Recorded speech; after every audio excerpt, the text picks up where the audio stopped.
예수님께서는 이 산상 설교를 통해 하느님 나라의 백성은 어떠한 존재이고 또 구체적으로 어떻게 살아가야 하는지에 대해서 말씀하십니다.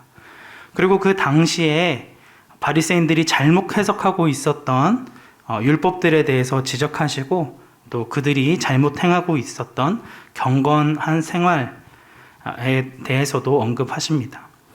예수님 시대에 유대인들이 전통적으로 지켜오던 경건 생활은 구제와 기도, 금식 이 세 가지입니다. 이 유대인들은 이러한 경건 생활을 하는 것을 매우 자랑스럽게 여기고 있었습니다. 그런데 예수님께서는 이들을 향해서 이 경건 생활을 할 때 분명한 기준을 가르쳐 주십니다. 4절과 6절, 18절에 반복해서 나오고 있는 은밀한 중에 보시는 너의 아버지께서 갚으시리라 라는 말씀을 주신 것이죠. 경건 생활을 할 때에 다른 사람에게 보이기 위해 떠들썩하게 하지 말고 은밀하게 하라는 것입니다. 6장 1절 말씀에서는 사람에게 보이려고 그들 앞에서 너희 의를 행하지 않도록 주의하라. 그리하지 아니하면 하늘에 계신 너희 아버지께 상을 받지 못하느니라 라고 말씀하십니다. 지금 당장 주어지는 사람들의 칭찬이나 보상보다 더 중요한 것은 하늘에 계신 아버지께 상을 받는 것이 더 중요하다라는 것입니다. 그렇기 때문에 구제를 할 때에는 사람들이 많이 모이는 회당이나 사람들이 많이 다니는 길거리에서 티나게 구제를 하지 말고 오른손이 하는 것을 왼손이 모르도록 일상적인 삶 가운데서 구제를 할 것을 말씀하십니다. 이어지는 기도 역시 마찬가지입니다. 겉으로 보여지기에는 멋있게 하나님께 기도하는 신용을 하지만 실제로는 자신의 존재감을 드러내고 인정받기 위한 하나의 수단으로 사용하는 바리새인들의 외식을 버리라고 말씀하십니다. 그리고 골방에 들어가 하나님 앞에 기도하며 나의 관심을 분산시키는 모든 것들을 다 차단하고 오직 하나님께만 집중하여 기도할 것을 요구하십니다. 또한 이방인들과 같이 자신들이 원하는 것을 응답받기 위해 마음에 담기지 않는 무의미한 단어를 반복하지 말라고 하십니다. 하나님께서는 기도 시간이 많아야만 그리고 극진한 정성을 바쳐야만 기도에 응답하시는 분이 아니라 이미 우리가 구하기 전에 우리의 필요를 아시는 나의 아버지가 되십니다. 이 사실을 아는 자녀들은 이방인처럼 일방적으로 자신의 원함을 구하는 것이 아니라 자신의 모든 것을 의지하며 언제나 주님을 간절히 찾습니다. 이러한 하나님의 요구와 같이 날마다 우리의 필요를 아시는 주님 앞에 나아가 친밀한 교제의 시간을 가지시는 강북 우리 교회 성도님들이 되시기를 주님의 이름으로 축복합니다. 예수님께서는 이 이야기를 하시고 너희들끼리 알아서 하나님께 기도하라고 말씀하시지 않으시고 바른 기도의 예시를 보여주십니다. 하나님 나라의 백성들이 이방 종교를 믿는 사람들이나 바리새인들과 다르게 어떻게 기도해야 하는지에 대해서 직접 알려주신 것입니다. 9절 말씀, 앞에 상반절 말씀입니다. 그러므로 너희는 이렇게 기도하라. 이 9절의 상반절 이후에 등장하는 본문은 우리들에게 너무나도 익숙한 주기도문입니다. 예수님께서 제자들에게 직접 가르쳐 주신 기도문이기 때문에 너무나도 중요하다라고 하는 것이죠. 기도의 어머니라고 불리는 이 모니카의 아들로 유명한 어거스틴은 제대로 기도하고 제대로 안 나왔는데 죄송합니다. 제대로 기도하고 있다면 기도 중에 무엇을 말하든 이미 주기도문 안에 담긴 것을 말하는 것이다 라고 이야기하고 있으며 중세 시대의 신부였던 토마스 아퀴나스라는 신부는 가장 완전한 기도이다 라고 이야기하고 있고 종교개혁의 방아쇠를 당긴 마틴 루터는 기독교의 모범 기도문이다 라고 이렇게 이야기했습니다. 하지만 이 주기도문은 무엇보다 매일같이 하나님 앞에 기도하기 힘쓰셨던 주님의 마음이 담겨져 있습니다. 우리가 하나님 앞에 기도할 때에 그 기도 가운데 주님의 마음이 담기기를 기대하셨다라고 하는 것이죠. 그런데 우리는 너무나도 익숙하게 매 새벽 예배 때마다 혹은 예배를 마무리할 때 주기도문을 암송하면서 그 안에 담겨있는 뜻을 제대로 알지 못하고 형식적이거나 습관적으로 기도하기 쉽습니다. 그래서 우리는 주기도문을 기계적으로 암송하는 것이 아니라 그 내용과 정신을 알아야 한다는 것입니다. 그래야 우리가 평생 주기도문을 암송하며 그 기도를 가르쳐 주신 예수님의 마음을 알고 예수님을 점점 더 닮아가게 되고 또 하나님의 성품에 참여하게 된다는 것입니다. 이미 담임 목사님께서 작년 이맘때부터 9주 동안 주기도문에 대해서 상세하게 강해해 주셨기 때문에 여기에 더 언급할 내용은 사실 없지만, 그럼에도 저희는 이 내용을 자꾸 쉽게 잊어버리고 말씀을 까먹기 때문에 우리 다시 한번 짧게 주기도문을 살펴보는 그런 시간이 되기를 원합니다. 주기도문은 마태복음 6장과 누가복음 11장에 등장을 하고 있는데, 마태복음에 등장하는 주기도문은 문맥상 산상설교 중심에 자리하고 있습니다.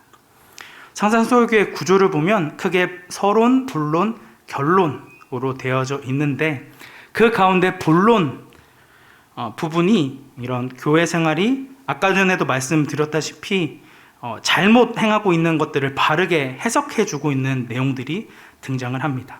그리고 이 본론의 중심부에 우리가 아까 살펴보았던 구제, 기도, 금식에 대한 내용이 들어가 있습니다. 주기도문은 이러한 산상설교 본문의 중심 가운데서도 가장 핵심 부분에 위치하고 있습니다. 결국은 이 주기도문이 산상설교의 핵심인 동시에 산상설교 전체를 이해하는 열쇠의 역할을 하고 있다는 것이죠.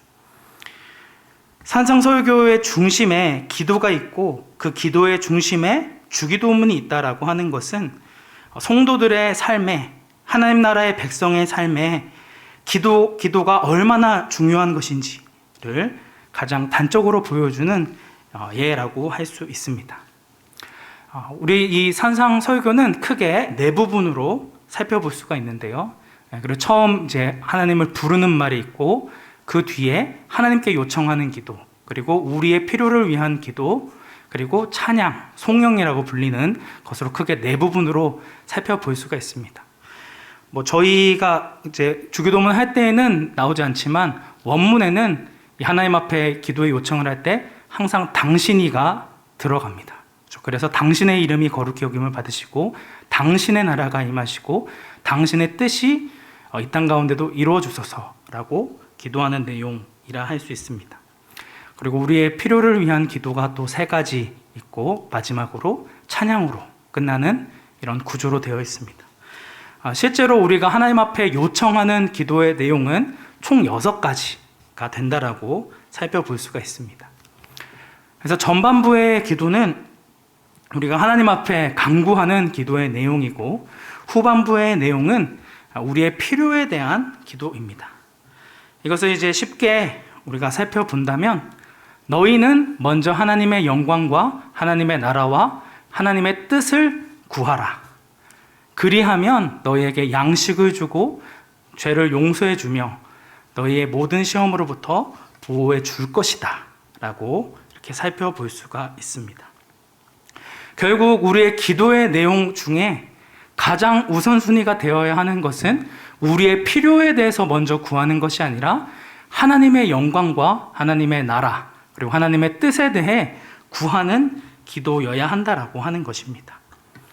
하지만 우리의 기도를 보면 이와 같이 하나님의 이름과 하나님의 나라, 하나님의 뜻의 우선순위가 되어야 함에도 우리의 마음은 이 하나님의 영광을 위해서 기도하기보다 우리 이 땅에 있는 것들에 매여 있거나 하나님께서 선물로 주신 우리의 자녀들에 대한 기도가 대부분을 차지하고 있다는 것들을 살펴볼 수가 있습니다. 하나님께서 우리에게 베풀어 주신 은혜와 사랑을 먼저 기억하고 기도하기보다 먼저 우리의 필요를 구하는 우리의 모습이 있다는 것이죠. 그렇기 때문에 주기도문을 통해서 우리의 기도의 우선순위를 조정해야 한다라고 하는 것입니다. 우리가 은밀한 가운데 우리의 기도를 들으시는 그 기도의 골방으로 들어가 하나님이 어떠한 분이신지를 먼저 충분히 묵상하고 하나님 앞에 초점을 맞추고 하나님을 찬양한 이후에 우리의 필요에 대해 구하는 기도를 해야 한다라고 하는 것이죠. 분명한 것은 하나님을 찬양하고 하나님으로 인정하는 것이 우리의 기도의 우선순위가 되어져야 한다는 것입니다. 주님께서는 이렇게 우리에게 우선순위가 무엇인지에 대해서 보여주신 다음에 먼저 구할 기도의 제목에 대해서 말씀해 주십니다. 가장 먼저 부름말이 등장합니다. 그래서 저희 한글에서는, 주기도문에서는 하늘에 계신 우리 아버지여 순서로 되어 있는데 원문은 반대로 거꾸로 되어 있습니다. 아버지 우리 하늘에 계신. 그래서 이 원문의 순서에 대해서 원문의 순서대로 먼저 아버지에 대해서 먼저 살펴보도록 하겠습니다. 이 호칭은 이 사람이 어떤 관계를 맺고 있는지에 대해서 잘 보여주고 있습니다. 우리 부모님 앞에 저는 아들로 불리게 되고 또 아내에게는 남편이라고, 그리고 교회에서는 목사로 불리게 됩니다. 저라는 존재는 하나인데 여러 사회적인 역할에 따라서 여러 호칭으로 불리게 된다는 것이죠. 이와 같이 우리의 관계가 어떤 관계에 있는지에 대해서 살펴보고 있는데, 예수님께서 가르쳐 주신 이 기도는 가장 먼저 아버지에 대해서 부르고 있습니다. 결국 하나님이 우리의 아버지라는 것들을 먼저 부르는 것으로 우리의 기도가 시작되어져야 한다라는 것이죠. 하나님을 어떻게 부르느냐는 기도하는 사람이 하나님과의 관계를 어떻게 인식하고 있는지, 하나님에 대해 어떻게 이해하고 있는지를 잘 보여주고 있습니다. 하나님께서 우리의 아버지라는 사실들을 항상 기억하며 하나님 앞에 기도해야 한다라고 하는 것이죠. 그런데 사실 우리가 아버지라고 부르지만 사실 하나님을 아버지라 부를 수 있는 유일한 사람은 오직 예수님 한 분밖에 없습니다. 그럼에도 우리가 하나님을 아버지라 부를 수 있는 것은 바로 이 말씀 때문입니다. 우리 요한복음 1장 12절 말씀인데요. 함께 합독하겠습니다. 영접하는 자 곧 그 이름을 믿는 자들에게는 하나님의 자녀가 되는 권세를 주셨으니. 우리가 예수 그리스도를 믿고 영접하는 것들을 통해서 하나님께서 우리를 자녀로 삼아 주셨다라는 것들을 이야기하고 있습니다. 에베소서 2장 말씀에서는 전에는 우리가 예수 그리스도를 믿음으로 하나님의 자녀가 되기 이전에는 우리의 육체의 욕심을 따라 지내며 본질상 진노의 자녀일 수밖에 없었지만 긍휼이 풍성한 하나님의 그 큰 사랑으로 인해 우리를 그리스도와 함께 살리셨다라고 말씀하고 있습니다.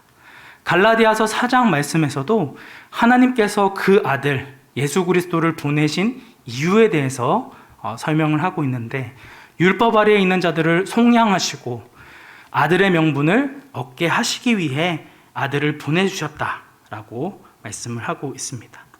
결국 우리는 하나님을 아버지라 부를 수 있는 아무런 자격도 아무런 조건도 갖추지 못했음에도 불구하고 그 하나님께서 보내신 예수 그리스도로 말미암아 우리는 하나님을 아버지라 부를 수 있게 되었다라고 하는 것입니다. 그런데 우리는 이 아버지라는 단어를 들을 때 항상 우리의 뇌리에는 우리의 육신의 아버지를 생각할 수밖에 없습니다. 왜냐하면 우리는 이 땅에서 자라는 육신의 아들들이기 때문에 하나님의 이미지와 나의 육신의 아버지의 이미지를 투영해서 생각할 수밖에 없다라고 하는 것이죠. 그래서 아버지가 굉장히 엄격하거나 규율이 강하거나 이런 분들 밑에서 자라신 분들은 아버지에 대해 굉장히 두려워하는 마음을 가지게 되어지고요. 저같이 막 해맑게 아무런 터치 없이 살았던 저의 경우에는 하나님은 사랑이 풍성하신 하나님, 긍휼이 많으신 하나님으로 이렇게 이해하기 쉽게 되어진다라고 하는 것입니다. 그런데 이 육신의 아버지는 부족함이 참 많죠. 네. 물론 제가 아버지가 되지 아직 못했지만 이런 제 친구들이나 이렇게 보면 어떻게든 좀 잘해주려고 하는데 또 육신의 피곤함 때문에 또 경제적인 형편 때문에 여러 이유 때문에 자녀들에게 자신이 가진 사랑을 잘 표현하고 보여주지 못하는 경우가 많다라는 것들을 많이 보게 되어지는데요. 하늘에 계신 우리의 아버지는 육신의 아버지와 같이 부족함이 없으신 분이라는 것들을 살펴볼 수가 있습니다. 우리 주기도문의 본문 뒤에 나오는 마가복음 6장 후반절에서는 하나님께서는 공중의 새와 들의 백합화, 버려질 잡초와 같은 매우 하찮고 별 볼 일 없어 보이는 것 하나하나까지도 보호하시는 하나님인데 하물며 그의 자녀인 우리를 어떻게 하시겠느냐라고 물으십니다. 하나님께서는 그의 자녀된 우리를 눈동자와 같이 지키시고 보호하시고 인도하시는 사랑의 아버지라고 하는 것입니다. 그렇기 때문에 우리는 이 이방인들과 같이 무엇을 먹을까, 무엇을 마실까, 무엇을 입을까 염려하거나 걱정할 필요가 없습니다. 우리 아까 전에 기도에서 살펴봤던 것처럼 하늘에 있는 우리의 아버지께서 우리의 모든 필요를 이미 다 아시고 계시기 때문에 우리는 이 땅의 것으로 인해 걱정하고 염려해야 될 존재가 아니라 먼저 하나님의 나라와 하나님의 의를 구하는 삶을 살 수 있다라고 하는 것입니다. 그래서 우리가 우리의 필요에 대해서 먼저 기도하고 하나님 앞에 간구하기보다 하나님의 이름을 위해 하나님의 나라와 그의 의를 위하여 구할 때에 하나님께서는 우리가 구하지 않았던 우리의 필요까지도 모든 것들을 더하여서 우리에게 허락하여 주신다라는 것들을 말씀하고 있는 것이죠. 두 번째, 부른말에서 두 번째 순서에는 이 아버지 앞에 우리라는 2인칭 복수형이 등장하고 있습니다. 이것은 교회가 예수님을 아버지라 부르는 자들의 모임이라는 것들을 이야기하고 있습니다. 우리는 혈연이나 학연이나 지연을 넘어선 예수 그리스도를 믿음으로 한 가족 안에 부름받게 되어진 새로운 공동체라고 하는 것입니다. 하나님께서는 우리 각각 한 사람 한 사람을 부르신 것이 아니라 교회 공동체로 부르시고 하나님의 뜻을 구하는 자로 세우셨다라고 하는 것이죠. 그래서 마태복음 12장 말씀에서는 예수님께 당신의 부모와 형제들이 왔다라는 이야기를 들으시자 이 말씀을 하십니다. 우리 12장 49절부터 50절 말씀 함께 합독하겠습니다. 누구든지 하늘에 계신 내 아버지의 뜻대로 하는 자가 내 형제요 자매요 어머니이니라. 아멘. 그래서 하늘에 계신 내 아버지의 뜻대로 하나님의 그 말씀에 순종하고 함께 그리스도 안에서 함께 지어져 나가고 함께 세워져 나가는 교회 공동체가 바로 하나님의 한 형제요 자매다라는 것을 이야기하고 있습니다. 우리 각자 이제 살아온 배경도 다르고 나이도 다르고 출신도 다르고 형편도 다르고 많은 서로 다른 점이 있음에도 불구하고 우리가 그리스도 안에 한 몸으로 부름 받았기 때문에 우리는 서로의 부족함을 채워주고 품어주는 한 형제 자매라고 하는 것입니다. 그렇기 때문에 교회는 단순히 우리가 예배만 드리고 흩어지는 것이 아니라 하나님께서 우리에게 허락하여 주신 그 은사와 물질과 우리의 모든 것들을 사용하여 다른 사람을 도와주고 세우는 일을 감당해야 한다라고 하는 것입니다. 그래서 우리 담임 목사님이 금요 성령 집회에서도 강조하셨던 말씀이죠. 본문 말씀이었습니다. 그래서 하나님께서 어떤 사람은 사도로, 어떤 사람은 선지자로, 어떤 사람은 복음 전하는 자로 이렇게 각자 다른 직분들을 맡기신 이유는 성도를 온전하게 하고 봉사의 일을 하게 하며 그리스도의 몸을 세우려 하심이라 라고 이야기하고 있습니다. 각자 우리가 부름받은 그런 모습들이나 사역들은 다르다 하더라도 결국 우리는 그리스도의 몸된 교회를 세우고 이를 위해서 서로 헌신하고 서로의 필요를 채워주는 그런 한 몸 공동체로 부름을 받았다라고 하는 것입니다.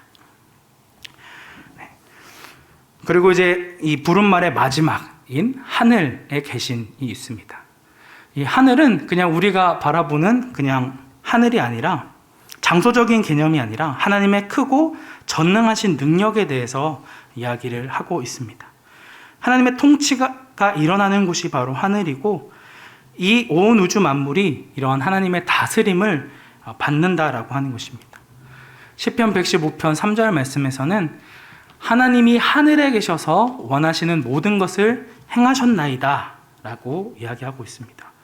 단지 그 공간적인 개념이 아니라 하나님의 다스림을 의미한다라고 하는 것이죠. 시편 11절에서는 여호와의 보좌가 하늘에 있으며 그의 눈이 인생을 통촉하시고 그의 안목이 그들을 감찰하시도다 라고 말씀하고 있습니다. 그리고 또 저희가 잘 알고 있는 시편 139편에서는 여호와 하나님께서 우리의 안고 일어섬을 하시고 멀리서도 우리의 생각을 아시며 우리의 모든 길과 모든 행위를 익히 아신다라고 말씀하고 있습니다. 그러한 하나님 앞에 우리는 피할 데가 없다라고 하는 것이죠. 어디를 가든 하나님께서 우리와 함께 하시고 우리를 주의 손으로 인도하시고 우리를 붙드신다라고 하는 것입니다.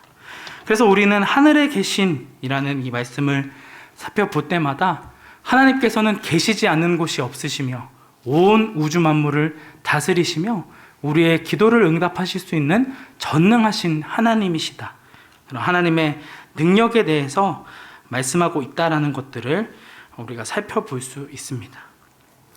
하나님께서는 무엇에도 의존하지 않으시고 홀로 완전하신 하나님이시기 때문에 우리가 뭔가를 더해 드려야 하나님께서 영광을 받으시는 분이 아니라 부족함이 없으시고 의존할 것이 없으신 스스로 완전하신 그 하나님이 바로 우리의 아버지가 되시고 우리 교회의 주인 되신다라는 것들을 강조하고 있는 것입니다. 그래서 이 하늘에 계신에서 우리가 살펴볼 수 있는 것은 하나님께서는 온 세상을 창조하시고 다스리시는 우리의 왕이 되신다는 사실을, 그리고 우리의 모든 것을 아시고 우리의 모든 행동과 모든 일거수일투족을 아시는 크고 두려우신 하나님이시라는 그런 개념이 있습니다. 그리고 아버지 안에는 아까 우리가 살펴봤듯이 우리와 늘 함께 하시고 보호해 주시는 하나님, 자녀의 연약함에도 끝까지 사랑하시는 인자하신 하나님의 이 두 가지 상반되는 것 같은 이런 모습이 등장을 합니다. 아까 근데 말씀드렸듯이 우리는 우리 육신의 아버지를 하나님으로 투영하는 그런 연약한 존재들이기 때문에 우리는 항상 어느 한쪽이 치우쳐져 있습니다. 하나님에 대한 인식이 어떤 분들은 두려운 하나님으로, 그리고 저 같은 경우는 아까 말씀드렸던 것 같이 사랑의 하나님으로 치우쳐져 있기 십상이라는 것이죠. 그렇기 때문에 우리는 내 자신이 사랑에 충만하신 하나님이시라는 것들이 강하다면 하나님은 우리의 모든 것을 아시고 우리를 심판하시는 두려우신 하나님이시다라는 것들을 끊임없이 생각해야 합니다.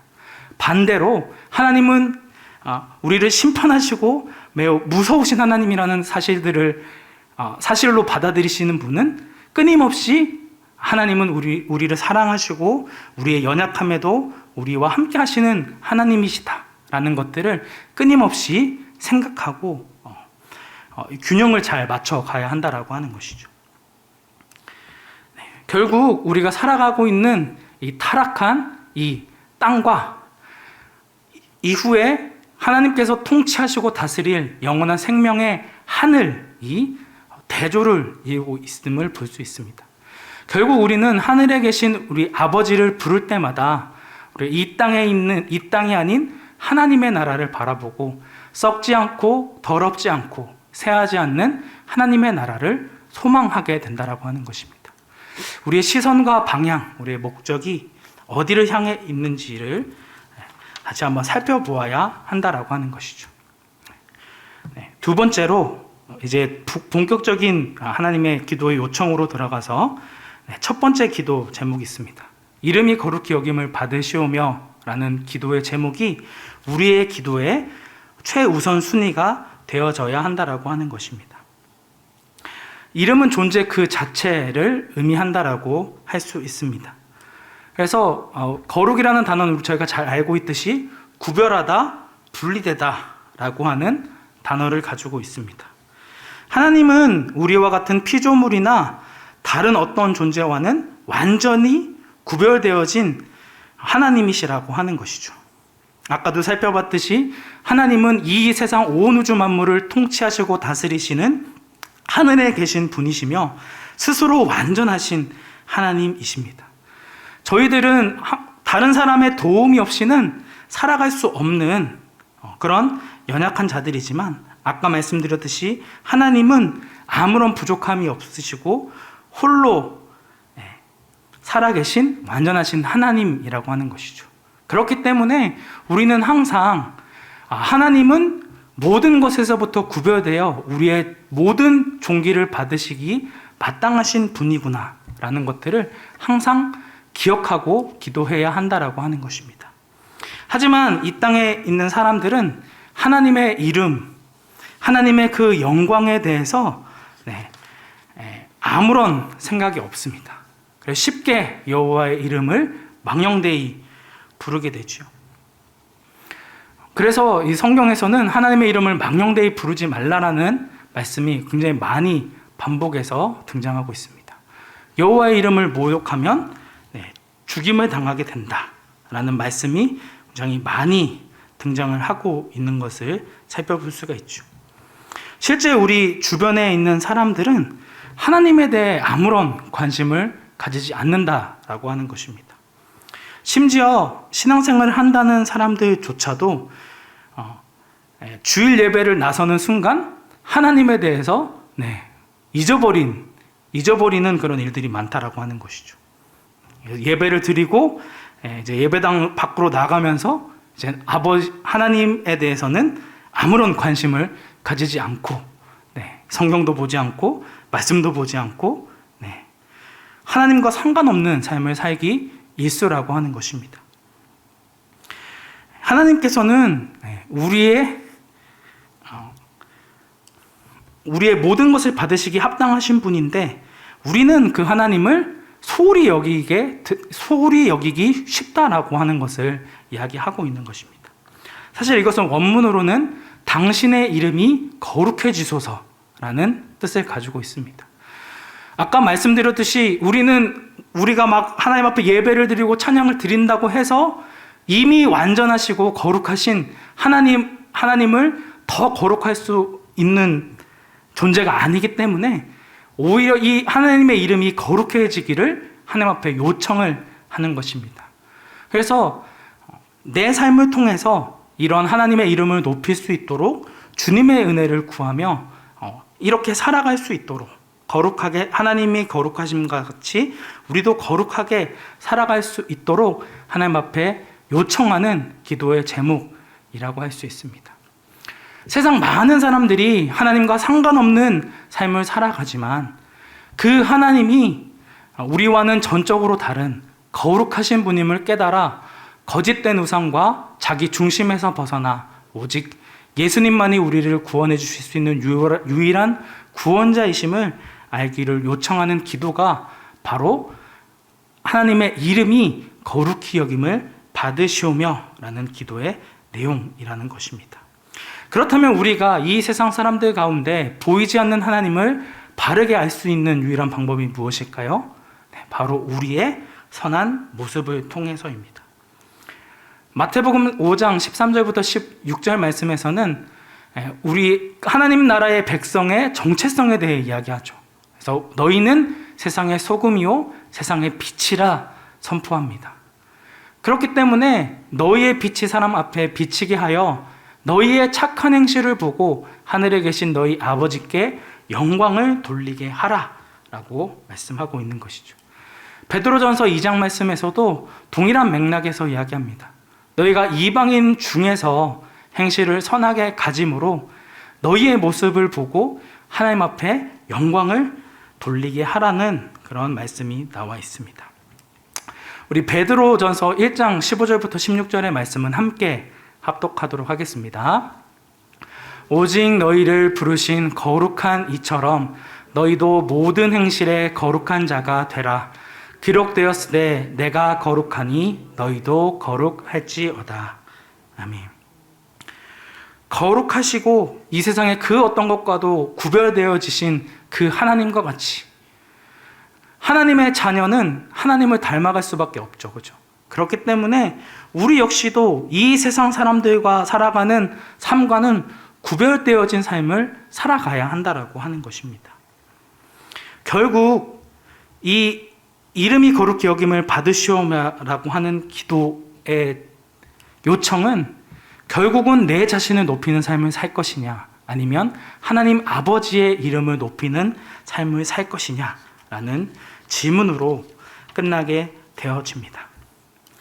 이 땅에 있는 모든 사람은 무언가를 찬양하는 존재입니다. 자신이 기르는 강아지를 자랑하고, 자신의 재물을 자랑하고, 살고 있는 아파트를 자랑하고, 심지어 자신이 지지하는 정치인을 자랑하고, 여러 쓸데없는 것들을 자랑합니다. 원래 우리는 하나님을 찬양하기 위해 창조되어진 존재이기 때문에 우리는 항상 그 무언가를 찬양한다라고 하는 것이죠. 하지만 죄로 말미암아 우리의 방향이 하나님을 찬양하는 데에서 이제는 내 자신을 드러내기 위해, 자신의 행복을 위해 하나님을 이용하고 하나님을 사용해버리는 시대가 되어버렸습니다. 모든 것이 뒤틀려버리고 왜곡되어지게 되었다라고 하는 것이죠. 그렇기 때문에 이 세상 사람들은 항상 자신의 이름을 남기고 싶어하고 자신이 돋보이고 싶어합니다. 그래서 이제 SNS가 굉장히 많이 발달하게 됐죠.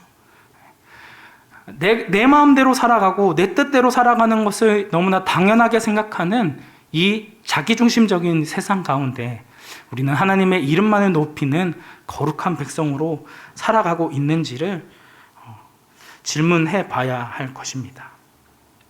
하나님의 이름이 거룩히 여김을 받은 것이 우리의 기도 가운데 없거나 아니면 후순위에 있다라면 세상은 이런 우리의 모습을 통해서 하나님의 영광을 알 수 없습니다. 그렇기 때문에 하나님을 닮기를 원하고 하나님의 뜻대로 살아가기 원하는 하나님의 백성은 하나님의 이름을 거룩히 여김을 받는, 하나님의 이름을 거룩하게 하기 위해 이 세상 가운데 선한 행동을 하며 연약한 자들을 섬기는 그런 삶의 모습을 살아가야 한다고 하는 것이죠. 사랑하는 성도 여러분, 우리는 이 땅 가운데 하나님의 이름을 높이기 위해 살아가고 계십니까? 아니면 그저 하루하루 흘러가는 대로 아무런 생각 없이 살아가고 계신지요? 우리의 기도의 내용과 초점이 하나님의 영광을 위해, 하나님의 나라를 위해 기도하기보다 내 자신의 필요를 위한 기도 제목으로 가고 있다면 다시금 우리의 우선순위를 돌려야 합니다. 우리의 기도의 내용을 조정하여 다시금 하나님이 우리의 기도의 첫 순서가 되어져야 한다라고 하는 것이죠. 우리의 기도의 제목이 온전히 하나님으로 바뀌어지는 놀라운 은혜가 있는 강북 우리교회 성도님들이 되시기를 주님의 이름으로 축복합니다.